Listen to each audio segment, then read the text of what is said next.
Zaten qo'shiq aytish kerak edi. Esingizda bo'lsa, biz o'tgan safar topolmagandik. Lekin bu safar qarorlar bor. Hammasi boshqacha bo'lishi. Faqat men yaqinda bitta videoda zo'r mexanizm ko'rib qoldim. Bu orqali dunyoni xohlagan joydan bazaga teleport bo'lish mumkin. Sizni ham qo'lingiz kelsa, xuddi men qilayotgandek qilishingiz kerak bo'ladi xolos. Faqat unutmang, bu narsani chanklar o'rtasida qurish kerak. Qarmoqni mana bunday qilib o'tib, buni ikkinchi qo'lga o'tamizda Enderman varbni otamiz. Menimcha hammasi tayyor. Endi shunchaki lazer portalga kirsak kifoya. Buni qanday ishlashini o'zim ham bilmayman, lekin endi shunchaki qarmoqni ishlatadigan bo'lsak, bazaga teleport bo'laman. Faqat oddiy onamga portal orqali kiradigan bo'lsak nima bo'ladi? Menga afsus o'xshamadi. Bu narsa esa menga oddiy onamda ko'proq kerak bo'lardi. Nimadirda tushunib turganingizdek, bu narsani qurib bo'lmaydi. Mayli, kerakli biyomni qidirishni boshladik.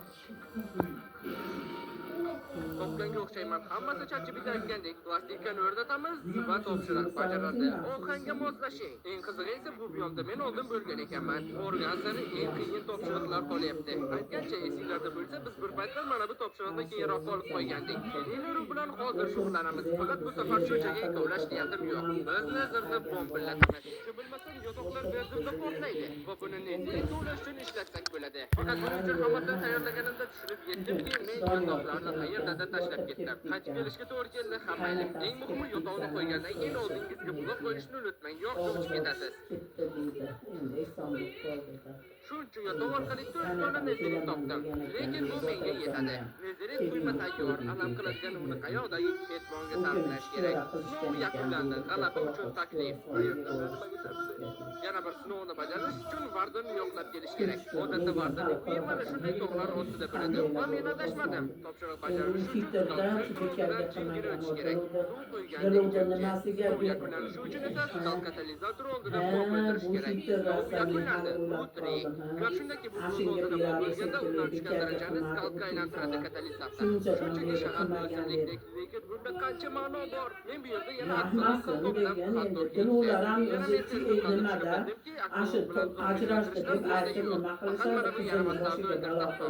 qilamanki, bu safar hammasi boshlanishga bittasini qayiqqa o'tirib lekin qayiqqa o'tirishmasgan. Yana bitta aksolotl bu yaramaslarni qo'lidan chiqargan. Shu sabab men uzoqlashganlarni birinchi ikki marta qilish bilan urib, sekin haftaliklab men bu yerda jizzakiga bo'lib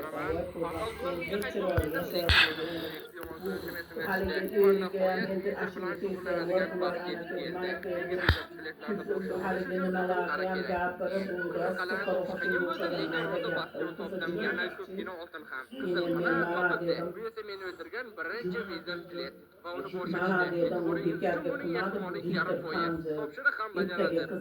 Gori. Degan babus bajarilgan topshiriq. Bu yerda kamchiliklar paydo bo'lgan uchun boshqalarga bidirib ketgan va bu yerda ishlar yaxshiroq edi. Hech bosham bo'ldi. Bu men o'ylagandan ko'p bo'ldi. Endi 4 ta blok to'playmiz va kongrotlanamiz.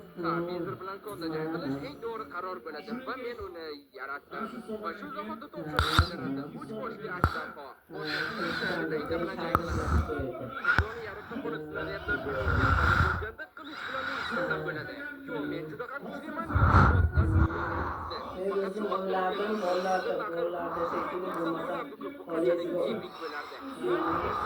Bunu bajarganimizdan keyin yana suv ochildi. Endi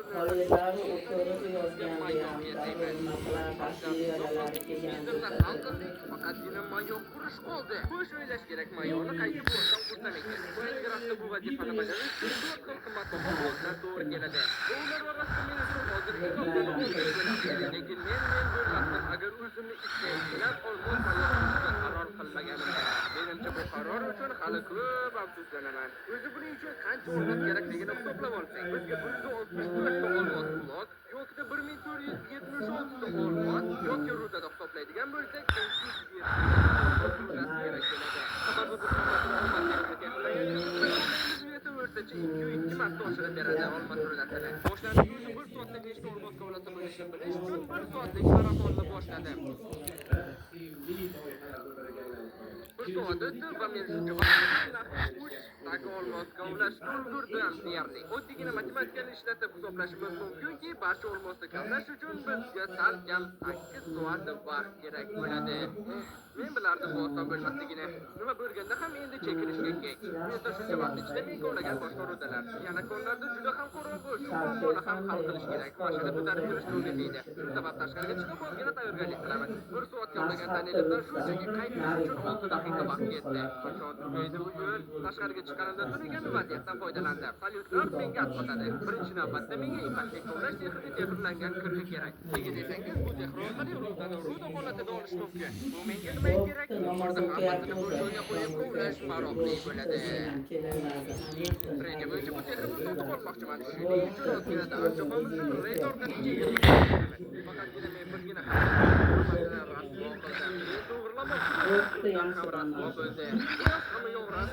mayli chegirmasiz oladigan yo'q deyman. Lekin olmos kirgani yasaganimdan keyin menga bir o'yin keldi. Agar uni sehrlash bo'ldi, sehrlamoqchi. Maksimal darajaga ko'taraman. Faqat muammo, uni qayerda qursam bo'ladi? Bilmadim, balki lava gulining ichida ham. Bo'nbarlik sistemada mening sirli sehrlash xonamga izohlarda baho bering. Faqat hali sal chalasi bor. Mana endi butunlay tayyor. Menimcha shunchaki aql bovar qilmas darajada zo'r bo'ldi. Endi esa kirgani sehrlaymiz va bizning omadimiz kelib rasvo bo'ldi. Yana ozgina daraja to'plash muammo emas. Faqat bu sirli sehrlash xonasiga kirguncha o'lib ketmasam bo'ldi. Eng muhimi sirli. Ikkinchi sehrlashda esa hammasi undan ham battar bo'ldi. Yakuniy muammosi mana shu chiqayotganda sal sirroq bo'ladi. Kitobda baribir sotib olishga to'g'ri keladiganga o'xshaydi. Xo'sh, men masalaning o'rniga shunchaki ajoyib bu yerda bo'lishdan bu do'xona yana redstone bilan vaqtini ko'paytiramiz. Endi bu damlamadan ko'pgina tayyorlab olsak kifoya. Aytgancha, men buni allaqachon qilib o'ldim. Bu bizga taxminan 1,5 soatga yetish kerak. Aytgancha, sizlarga ko'rsatishdan chiqdi, men kirkani tayyorladim. Bu shunchaki avtonomiy oldimda endi sandiqda olib yursam ham bo'ladi. Xo'sh, endi men butunlay tayyorman 8 soatlik kovlash ishlariga. Aytgancha, kimga qiziq bo'lsa, mana kirkani qanday sehrlarga sehrladim.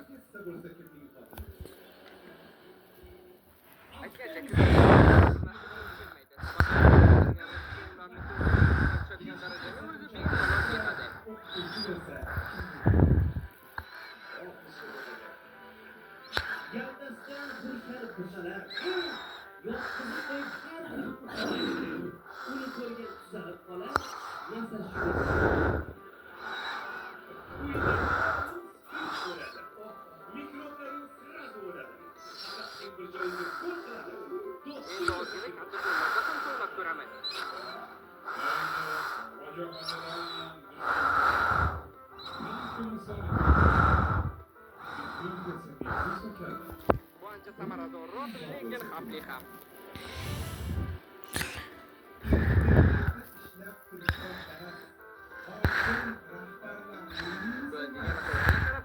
Davom etaman.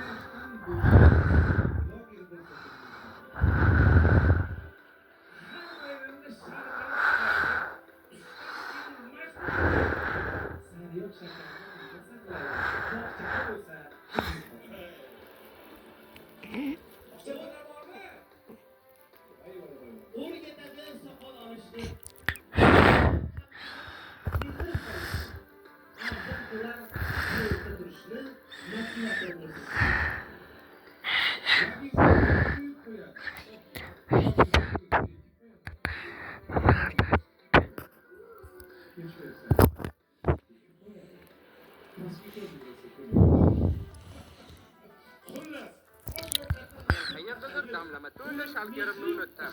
Kovlashda davom etay desam, o'zginadan keyin o'zimni ham ko'rmay qolaman. Qaytishga to'g'ri keladiganga o'xshaydi. Oilasida doim hayoli yuzga kirsin o'zbek ayoli.